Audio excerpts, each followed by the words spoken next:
Good evening, everybody, and welcome to another edition of Real Talks. I'm your host, David Steele. I'm sorry for the late start time tonight, but I promised you guys this, and I definitely was going to deliver.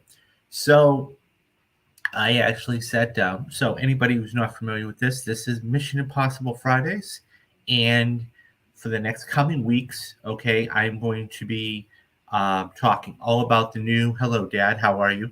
I'm going to be talking about all of these Mission Impossible films. If you haven't already, go back and watch. I've rewatched the original one from 1996. I just did Mission Impossible 2, directed by John Woo. Okay, did the Mission Impossible 3, directed by J.J. Abrams. And tonight, guys, I'm going to be talking about the fourth film in this installment in this franchise, and I'm talking about Mission Impossible Ghost Protocol. So I literally just got done watching this about 20 minutes ago. My God, I forgot how good this was. And the stunts and everything else about this were just unbelievable. The editing, and we're going to get into all that in a couple of minutes, but overall, I forgot how good this film was. This is when it, as I said last week, going into at the end of Mission Impossible 3, this is when it was all going to start to kick off. This is when the insane starts to happen, the stunts, and it's just mind-blowing. So, as always, I'm going to give you guys a little factoids about the film, and talk about what I liked and what I didn't like and everything else. So let's just dive right into it. So, a couple of little nuggets off the top about the film. So this came out, believe it or not, 12 years ago. I know, 12 years ago. It was unbelievable. So it actually was released. It was a Christmas release, if you could believe that. So it was December 21st, okay?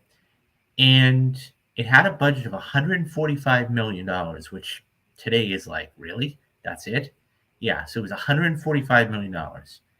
And it ended up grossing just shy of $695 million worldwide. Unbelievable. Okay? That's not even this crazy part. The crazy part is this only opened to $12.7 million. Think about that. Think about that. This is a Mission Impossible movie, guys. This isn't, when Harry Met Sally, or this is a Mission Impossible. This is the fourth installment in this unbelievable franchise. So yeah, that blew my mind. It ended up crossing just over $209 million, and the rest was made overseas. So $495 million was made overseas. And that's where, by the way, guys, that's where these films are going to make their money, hands down, and twice on Sunday. And I think that the same is true about, Dead Reckoning Part 1. Anyways, so yeah. So this was directed by Brad Bird, okay? And now he has done such films as The Incredibles and Ratatouille and The Iron Giant and things like that, Tomorrowland. So he's pretty familiar with it. This was the first big franchise movie, if you will. So this, now mind you too, this is the fourth different director we've had. So let's play this out for a minute. Okay. You've had Brian De Palma, okay, who did the original. Okay. You then had John Woo, who directed the second one. You then had J.J. Abrams, who made his directorial debut. And then you finally had Brad Bird. So after all these films moving forward is all going to be Christopher McQuarrie. I think Tom Cruise is a little underrated for his stunt work and action scenes. People, he's completely underrated. And that's why I said the other day that when he's gone, people are going to really be wishing they had him back. Absolutely. And he does an incredible stunt in this movie, and I'm going to get to it in a couple minutes. But so they visit, okay? So this goes to 3 or 4 different cities, okay? And this is why it did have a $195 million budget, okay? They went to Budapest to begin. Okay, then they were they were in Dubai, then they were in Mumbai, and then they were in Moscow. I mean, they were in Moscow to begin with too. So, I mean, a couple of different cities. So right off the top, what I looked at was so let me give you a little how I looked at it. I did it as I was going scene by scene. Um, and it's important to do that because I mean, I have a whole I have a whole 2 pages of notes. Okay, you can't see it that well, but everything I liked about this film, I wrote down as it was going on. I had seen the film a few times, so right off the top with Budapest, okay, the establishing shots were really cool and how they were zooming in. So we see overshots of the city. That was, and this is where drones were starting to come in and everything else. Really cool shots about that. Um, I love how we're introduced to Ethan in them. Okay, so we then go to this prison. Okay, and so to start, of course, we see that the mission. Okay, how we get shot. We then go to the prison in Moscow, and or right around there. Okay, we're introduced to him, and he's just bouncing it off the walls. Okay, meanwhile they're trying to break Ethan out.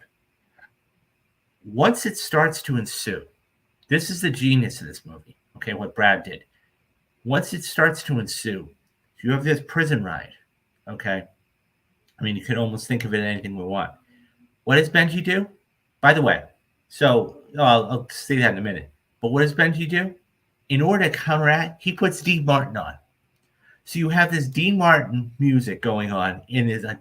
I mean, they're fighting in the things. So let's get to the cast real quick. I mean, everybody pretty much knows the cast, but this one's a little bit different. Okay, so we have a lot of new faces and players coming in. Okay, I'm going to start from left to right. So I'm not sure who that is. I'll be honest with you. I'm not sure who that is on the far left. If somebody could tell me, that'd be great. But nonetheless, he was involved with the project. To his right was the director Brad Bird. Okay. To his right, of course, was Paula Patton, plays Jane in this film. Who I gotta say, every single one of these new characters has an awesome character arc. Awesome. Of course, in the middle we have Tom Cruise. To his right we have, and I'm going to butcher her name. Forgive me. That's Leah Sudan.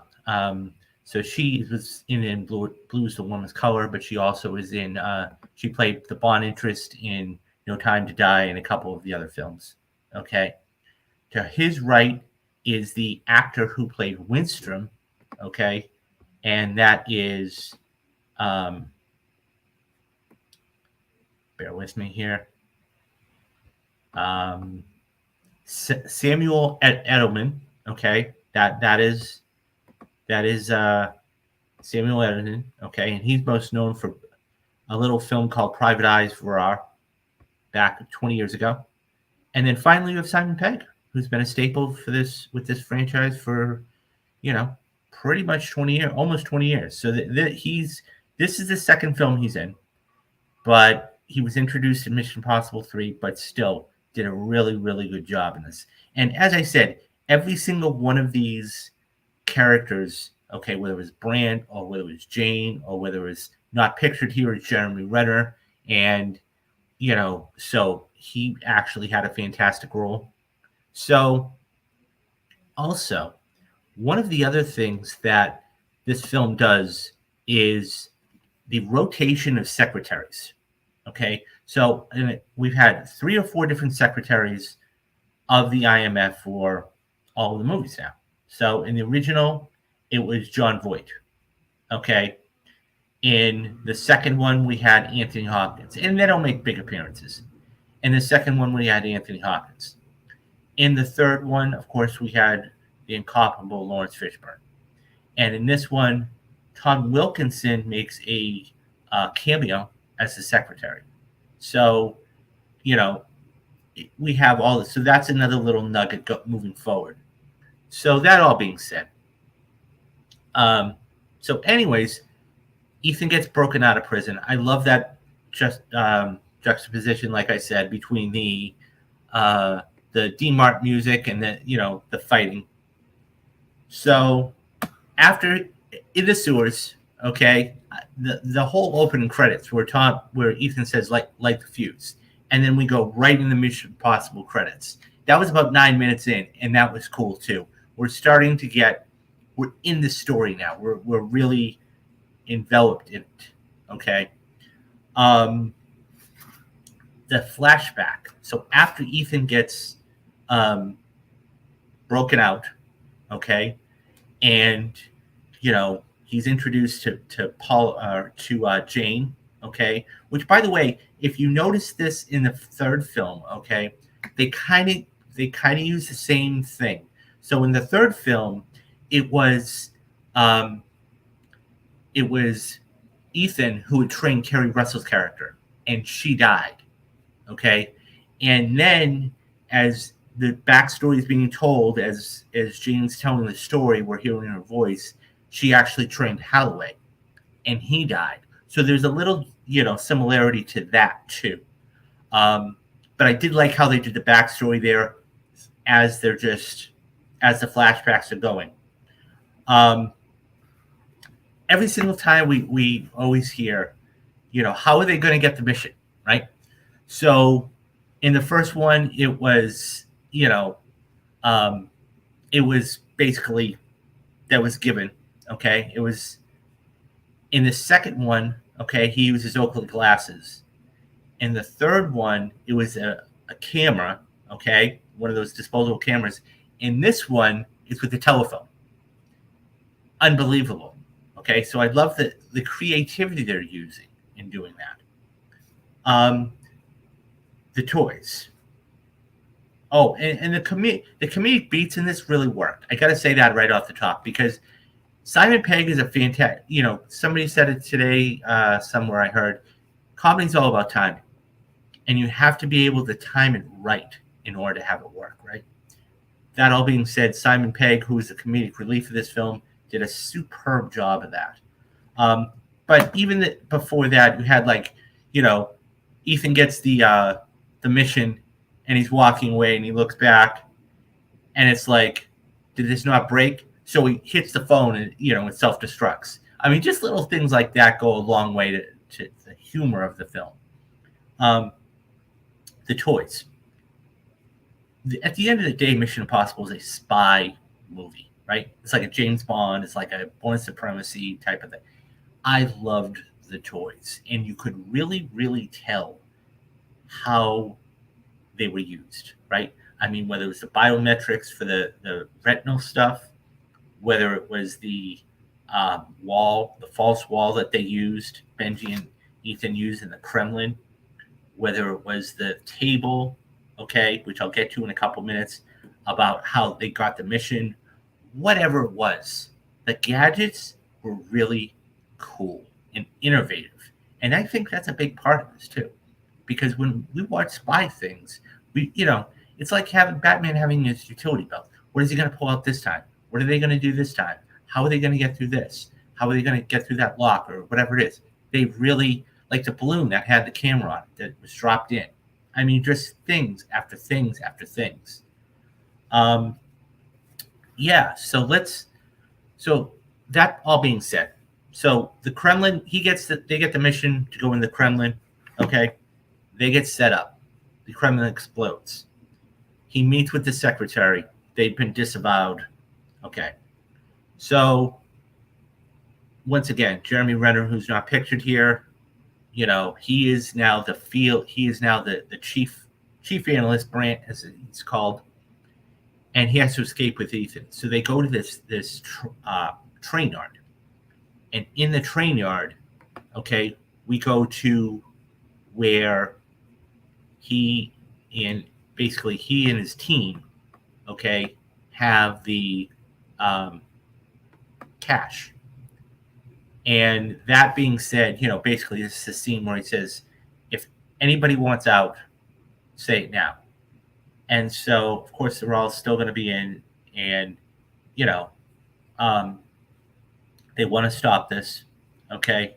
And so how Ethan gets his mission, and one of the things I loved about this movie is, like I said, the creativity of it, okay? This is how he gets his mission, okay? He puts the little USB thing right down, says loading, and it gives him his mission. And it's amazing how they're able to, use little things. This little table scene kind of took me back to Quantum of Solace. That scene where M comes in and she's looking at the bills and everything else. That's what it reminded me of. I love this. So once again, as we can see in this cache, the tech is all there, right? You have something as easy as that where you can just put it down, okay?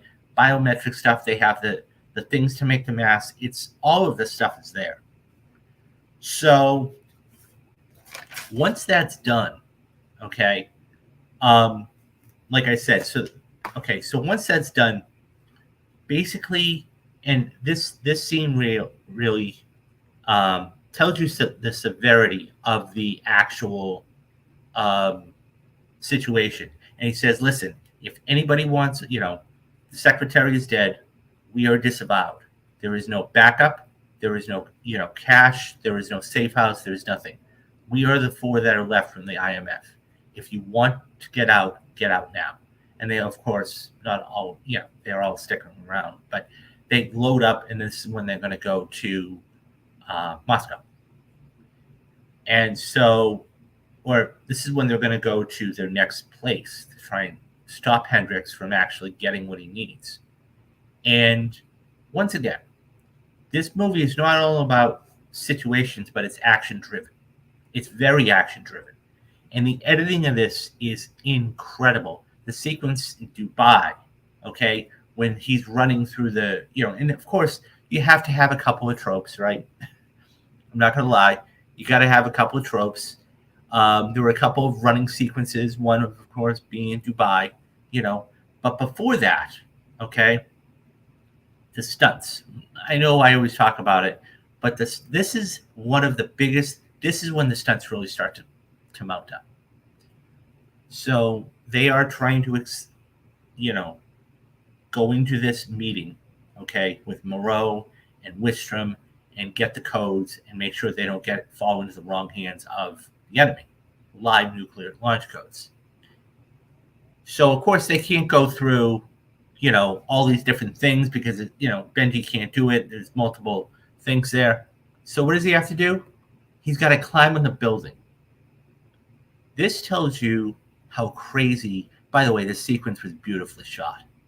Anybody who's seen this movie knows what I'm talking about. This is one of the most creatively shot, beautifully shot things you'd ever see in your life. Now, they actually had to alter the building, okay? So I wrote a couple of little things about the building down, okay? So first and foremost, okay, this is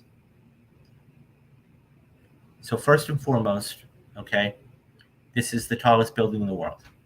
Standing structure building, okay? What streams are these films on? Paramount Plus. So you can find them on Paramount Plus, okay, because that is a Paramount film, okay? Or you could probably find them on your local on-demand cable thing for free, maybe. I mean, they've been out for quite a long time. If nothing else, I would check something like Tubi or some sort of free thing. I actually got Paramount Plus to actually go only for the month to really do this. But I would check either like Tubi or if you have Paramount Plus, you could do that. Or even if you don't want to pay for it, Dad, check your local on demand, like FX or whatever. I mean, there may be commercials in there, and I don't know if you want to deal with that. So definitely those are where you could find that. But the stunts. So this is, I'm not even going to try to pronounce it. It's in Mumbai, okay? It is the largest structured ground-to-air in the world. By the way, the overhead shot of it was just incredible. I mean, how they shot that. So as I said, it's the tallest building in the world. Okay, that's the first and foremost. It has the highest number of stories any building in the world. Okay, 2,722 floors in the building. Think about that. 2,000. So actually, to be fair, it was about 117, 118 floors up. So you can imagine, right? So length from top to bottom, it's 828 meters. Now, that doesn't mean a lot here, but think about it like this: 2,716 and a half feet. Now, put this in perspective for a minute. If you, 1 mile is 5,280 feet. Think about that for a minute. That's nearly half a mile up. Half a mile up. Okay, I got Paramount. Oh, no problem. No problem. So you should be able to enjoy all those films. But yeah, half a mile up in the air. I mean, we make roller coasters at 1/2 a mile up.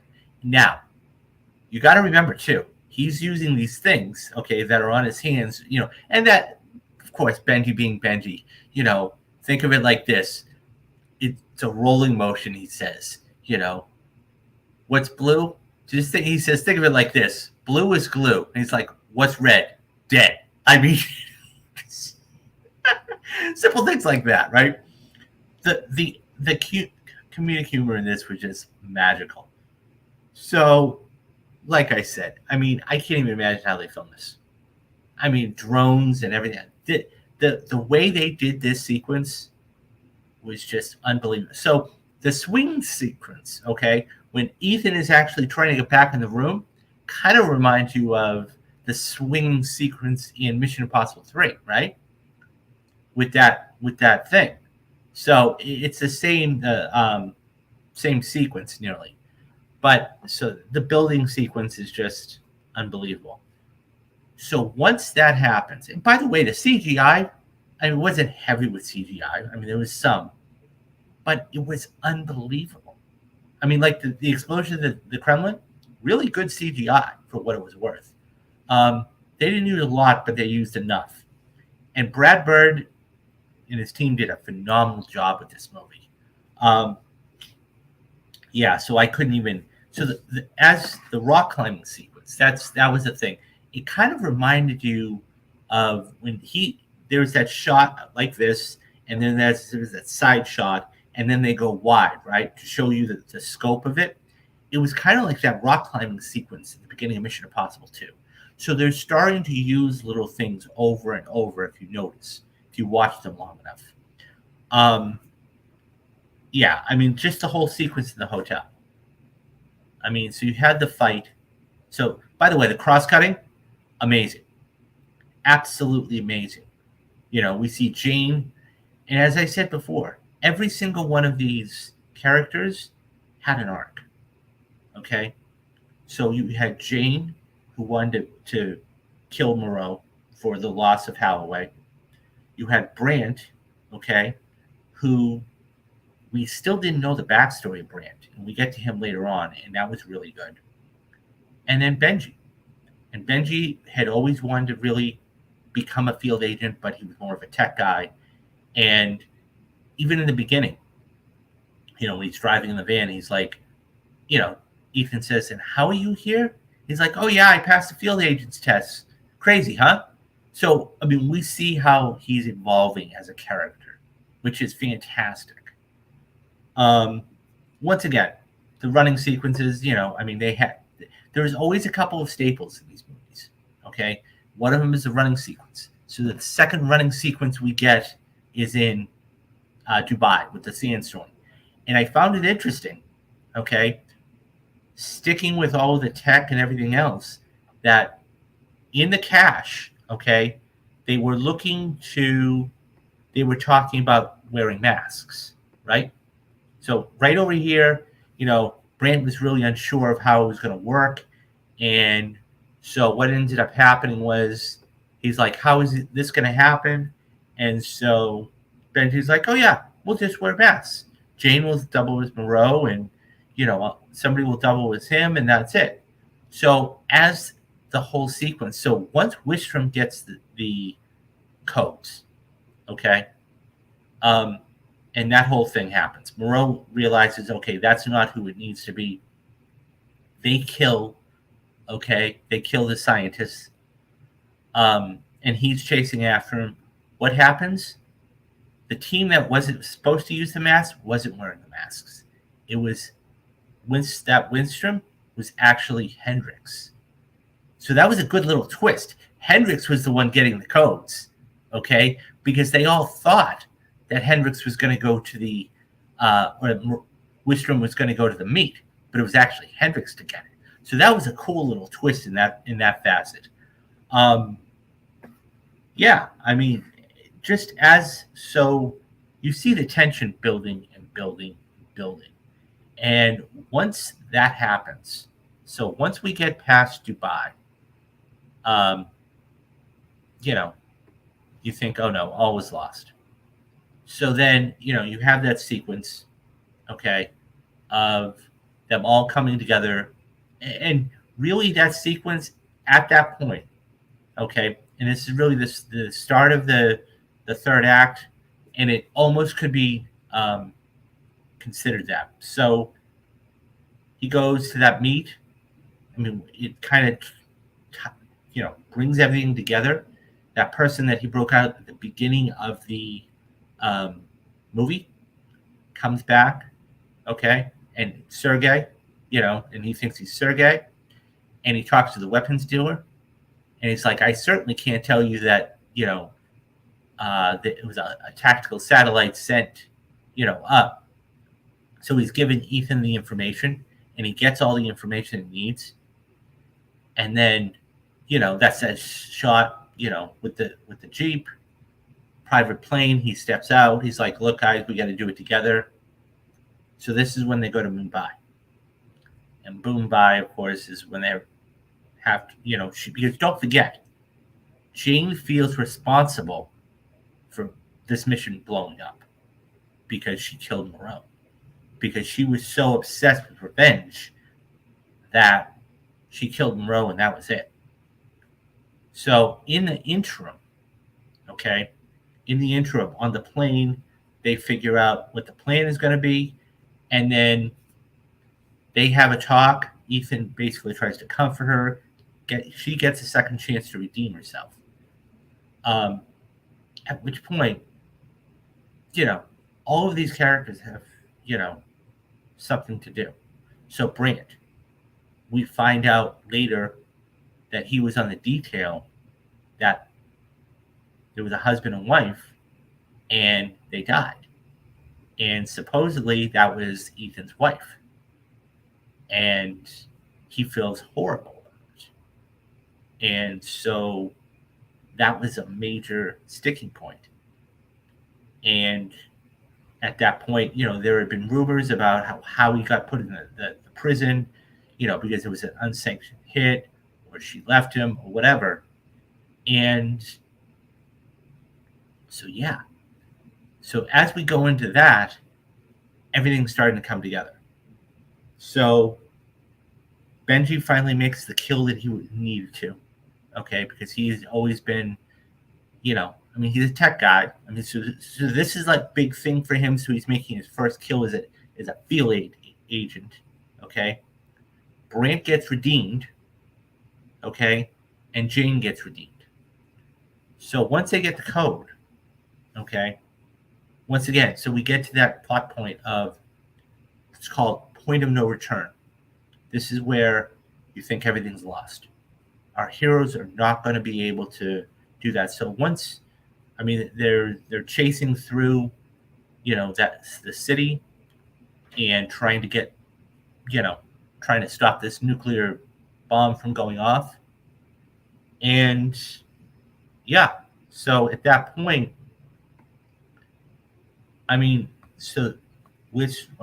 Hendrix and Cruz have this epic battle. this epic battle in this car garage, and they're both after this briefcase. I mean, so this is what, and I know I keep saying it, but this is what's called a MacGuffin. Okay, it's something that both characters are after, and both of them want it just equally as bad. Ethan obviously to stop it, and Hendrix to actually have it launch.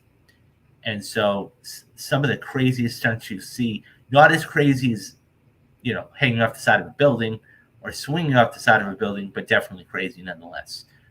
The editing here was unbelievable because it's all bang, bang, bang, bang, bang. It's rapid fire stuff. And it has to be filmed just, as quickly and cut as quickly. Fantastic stuff. And of course, Hendrix doing what he wanted to do, takes the briefcase and kills himself, to try and avoid Ethan to actually doing it. And, of course, he drives the car off there. And so at that point, the airbag explodes. Another cross-cutting scene. And, I thought it was this just goes to show you the silliness of Tom Cruise. Is where he basically says mission accomplished, right? I mean, he's slamming his thing down, mission accomplished, and he's like, what? Well, why is this working? And so, but yeah, it was like 2 seconds left, meanwhile he's hurting. And then you have the actual Russian bad guys come in and say, so we're not enemies. And he's just shaking his head. I love Tom Cruise because he can effectively act. A good actor can effectively act without saying a word. And he just shakes his head. He's like, hospital. He's like, but, and so at the end, okay, basically one of the things that was talked about with Brandt, and he felt really guilty about it. So this scene here, so everything's taken care of. So we have this scene here. By the way, Ving Rhames making another appearance. Okay. So if you look back, actually, if you go back to the original Mission Impossible, so they're recycling scenes. Okay. This is the same scene that we saw right out of Mission Impossible. Okay. And he's having a beer at the bar with Ethan. And so they walk up. I love what he says. He's like, this is the law firm of Carter, Benji, and Brandt. And so, they all sit down. He takes off. And they talk about what they did. And Benji, of course, with comic relief, Ethan asks her, how's the conscience? She says, good. How's yours? And says, oh, I'm fine. I mean, so it's like he's chiming in. So I love how he takes out the phones, okay, and just places them right on the table. Your mission, should you choose to accept it. And so, they all pick up and they leave. And then Brandt's just sitting there. And he's like, and leaves the phone. And you see the camera pan down to the phone. And then it's like, Brandt. And so then they talk. They say, look, I know I was supposed to watch your wife, and she's dead because of me. It's like, how do you know she's dead? They're like, well, I saw the body. It's like, well, do you really think that was her? And then he basically tells him that it not only wasn't her, but he didn't do anything wrong. And he was relieved. And so, they're good. And then you see that one of the most touching I mean, I love the shot anyways. One of the most touching shots. And mind you, they're cutting back and forth. And this is a really good way to reintroduce her. Okay? She wasn't shoehorned in. She wasn't forced in. But it was a really good way to introduce her or reintroduce her. Okay? And The music was great. And once he pays for the drinks, he just goes and he leans against a post. And then he just sees her. And he just watches her. And she just turned around and was kind of shocked, but, she's in a loving way, and she smiled. And she gives him a little wave. And that's basically, and I love you. I know I can't be with you, but I love you. And it was just so touching to see. And so, he says to Brand, it's not your job to protect her, it's mine. And so, once again, he knows that they can never be together, as long as he's an agent. But, and then, on top of all of that, okay, after they're good, after he, says hello to Julia, what happens? He pays for it. He starts walking away into the smoke, puts the headset on, the earbuds, hello, Ethan. Your admission, should you choose to accept it. So he's going to get right back out there. And he's like, you need to intercept. There's a group out there, called the Syndicate. And it's essentially setting up Rogue Nation. And wow. Like, how cool is that setup? It makes you want to go watch it again. It's like, yes, I want to see that. This movie, I mean, and it's like, I definitely need to revisit. You've motivated me to do so. Well, I'm glad I did. But going back and watching this again, like, this was a really, really good movie. Not just because of the action, because the action was stellar. Okay, the whole car sequence when he's trying to find him with the phone. Okay, I mean, you have that. You have the, of course, the sequence like I showed here when he's climbing the building. Not only you have that, but you have the character arcs with all three characters. You have the tech stuff. Okay, you have this stuff. It works all the way around. And the editing, the cross-cutting, it was real. Now, something else I didn't make mention of, and I want to real quick. So the score. The music is always an important part of any film because it sets the tone, right? Michael Giordano. And if the name sounds familiar, it should. Because he is the same one, okay, that did Up, okay? He did Ratatouille. He did the first Star Wars. And, of course, most recently, he did the Batman. And how he did not nominate for the Batman is beyond me. But, yeah, so the editor, Paul Hirsch, did a phenomenal job with this. Of course, he did Star Wars, A New Hope. He did Empire Strikes Back. He did Ferris Bueller's Day Off. I mean, he is a very established guy. And so I should say Bad Robot produced this, okay? Skydance, that's his baby. And, of course, was produced by Tom Cruise. And this is when he was really starting to be more hands-on.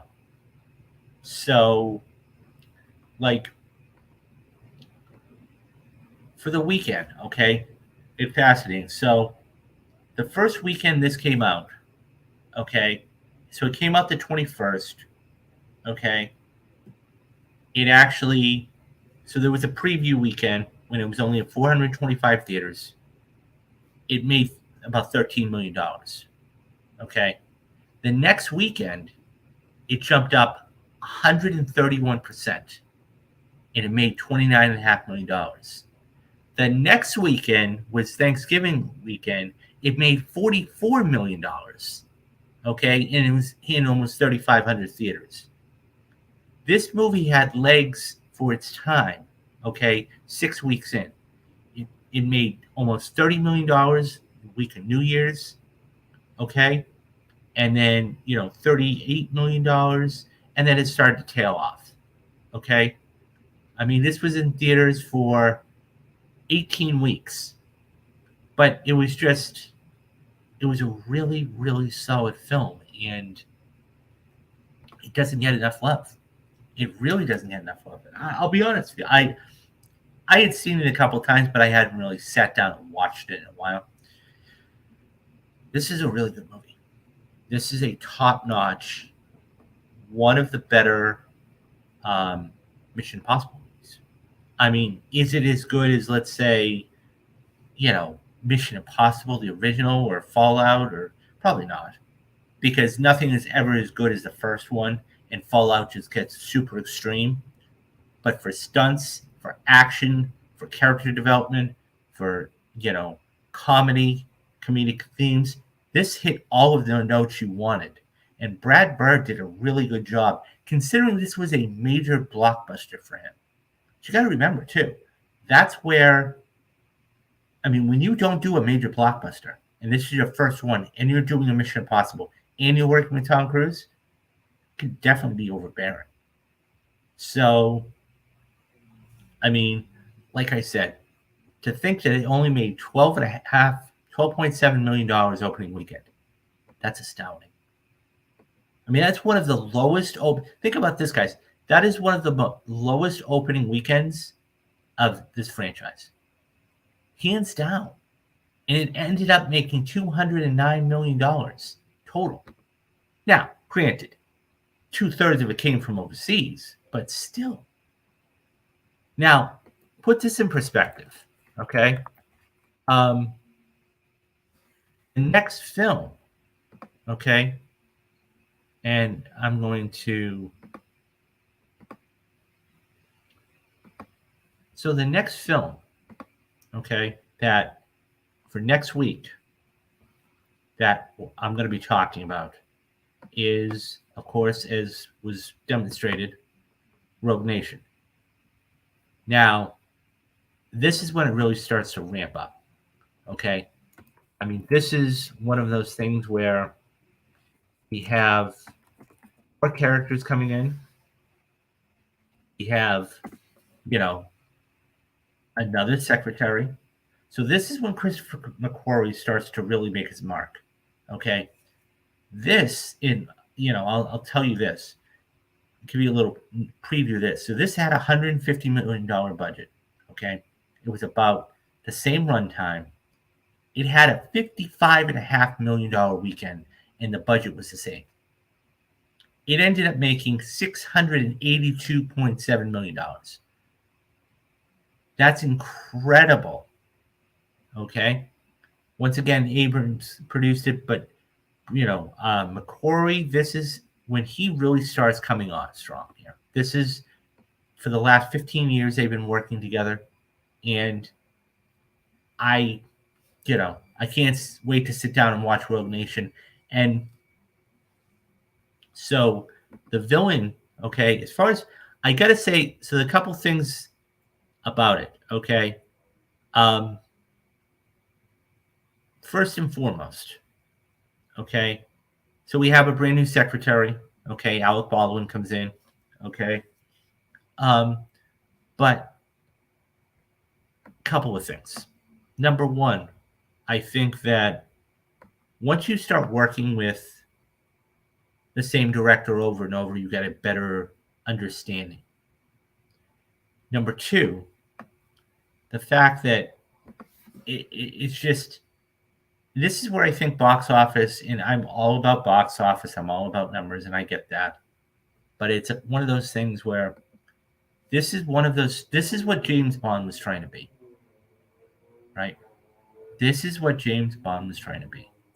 Because what they did here at the end of Fallout, or the end of Ghost Protocol, is they set up Rogue Nation. And Rogue Nation was really like the part one, if you will, okay, of the second film, which was Fallout. And Fallout was just, it had the same villain, same actor. It was insane. And the stunts got bigger and bigger and bigger and bigger. And so I can't wait to sit down and watch this one And because we have, as I said, we've got a couple of new characters. For example, Alec Baldwin is the secretary. Okay. Ilsa Faust, okay, played by Rebecca Ferguson, is the um, is an agent that has uh, infiltrated the organization. Okay, you've got Jeremy Renner, who is now a suit. He's no longer in the field. Okay, this is still Tom Cruise's franchise, hands down, but he's starting to get new players. Vin Rames is back in this one. Okay, as Luther. Okay, playing the tech guy, and Simon Pegg. Okay, Benji is more of a field agent now. He's now refined. Who's better, Ethan Hunt or James Bond? I will a little push if need be. That's tough. Well, yeah. See, it's interesting. I'm okay. I'll preface it by saying this. I think that. So, anyways, guys, this is the film for next week. Okay. But to your point, who do I think was the better, Bond or Hunt? Okay. You have to understand something. Ethan Hunt was created specifically for this role because when it comes to Mission Impossible, Ethan was not in the original television series. That being said, as far as that's concerned, it's one of those things where the character is very good. Now, Bond, okay, because if you do a checklist, let's do a checklist real quick, okay? So toys, right, or gadgets, they both get the check mark, okay? Personality, okay? Ethan is more serious, okay? Bond is more cavalier, if you will, with the number of women he sleeps with the quibs, whatever. Okay, it depends on who you like. Okay, so we'll put that one in the middle.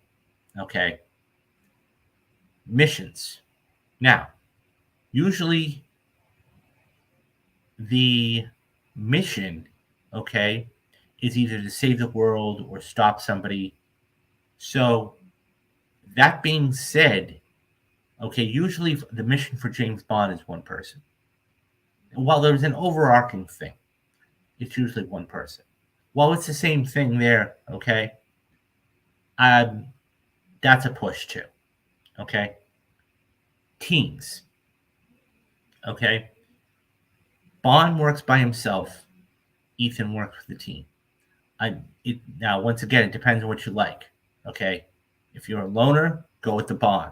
If you know, you can easily. So I mean, that's a push. Okay. Franchises. Okay, Bond's been around for 50 years. This has only been around for 25 years. Checkmark goes to Bond. Okay. Stunts. Okay. I don't think there's any question that goes over here in Mission Impossible. So it really depends on. Yes. Yes. Bonus points for the Bond girls, though. Yes. Checkpoint. Bonus point. Yes. For the Bond girls, definitely. Definitely. So I think at the end of the day, it really is. And one thing I'll say is this: the check mark goes over here to Ethan Hunt, okay, for Mission Impossible because it's one actor. Because you've had several different actors over the span of 50 years, okay, play the role. Whether it's Hornsby, whether it's Sean Connery, whether it's Roger Moore, whether it's Timothy Dalton, whether it's Pierce Brosnan, or whether it's Daniel Craig. Okay. You've had 6 guys play the role. It's all iconic roles. Okay. All iconic movies.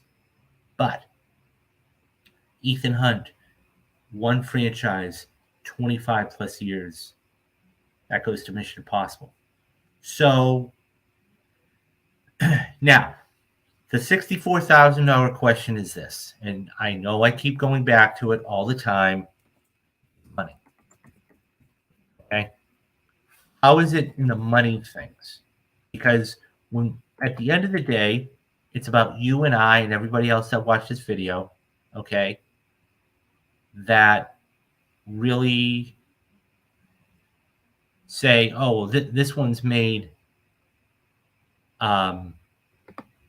this amount of money or that amount of money or whatever. So as far as franchises are concerned, okay, James Bond has had 27 movies, okay, that has made a worldwide box office, okay, of $7.87 billion. Now, that's 27 movies.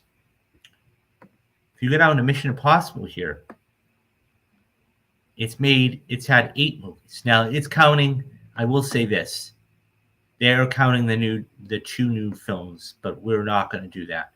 So as it stands right now to date, it's only made $3.5 million.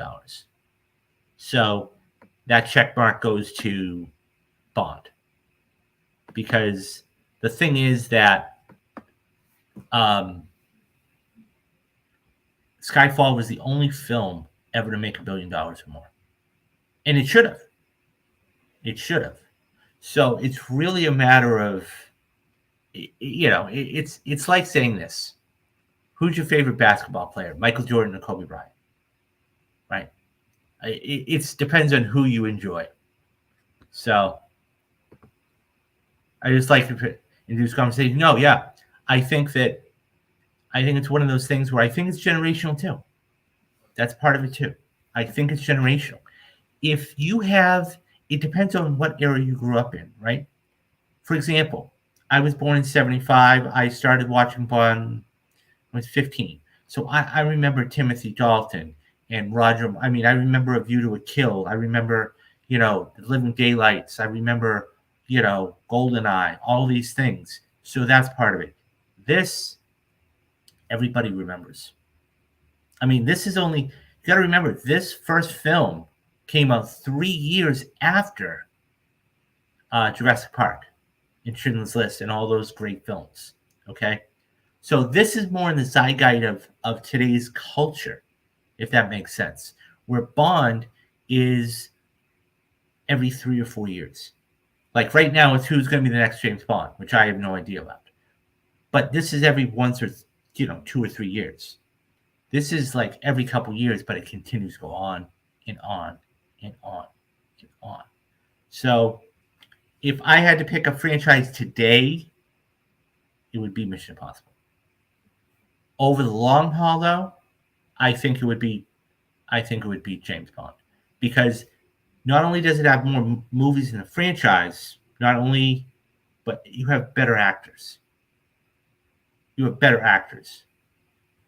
I mean, whether it's Sean Connery or Timothy Dalton or, Daniel Craig, whoever you want. So I think, yeah, they're both equally as good. I mean, hell, you could even throw Bourne Supremacy, the whole Bourne thing in there. But so, guys, that is Mission Impossible Ghost Protocol. As I said, next week, and it's going to be an earlier stream, I promise. It's going to be Rogue Nation. This is the first one that is actually the second one. So this is the first one that's going to be directed by Christopher McQuarrie. McQuarrie's been doing these films now for 15 years with Tom Cruise, and we've seen the results. And they're only getting bigger and bigger and bigger.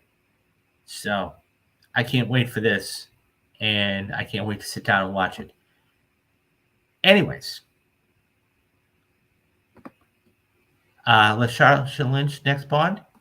Possibly. I mean, she just was in that No Time to Die. I could see it. I could see them wanting to go a different way. I really could. I definitely could. I think right now they're trying to develop a story more than anything else, because they can go get an actor anytime they want, so to speak. But what they really need to focus on, is the story, because one of the biggest problems I had with Bond, okay, was they tried to do what Mission Impossible was doing and make it linear, and it didn't work. And they shoehorned things in. And Spectre was not that good. And then No Time to Die was terrible. It was horrible. I didn't believe for a minute Bond was a father.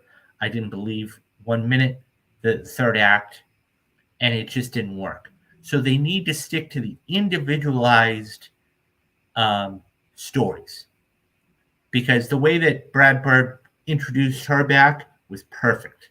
You know, Vin Rames playing Luther makes an appearance. I mean, so it's a matter of fact. Okay, a little fun fact: Tom Cruise and Vin Rames are the only two people ever to appear in all the films.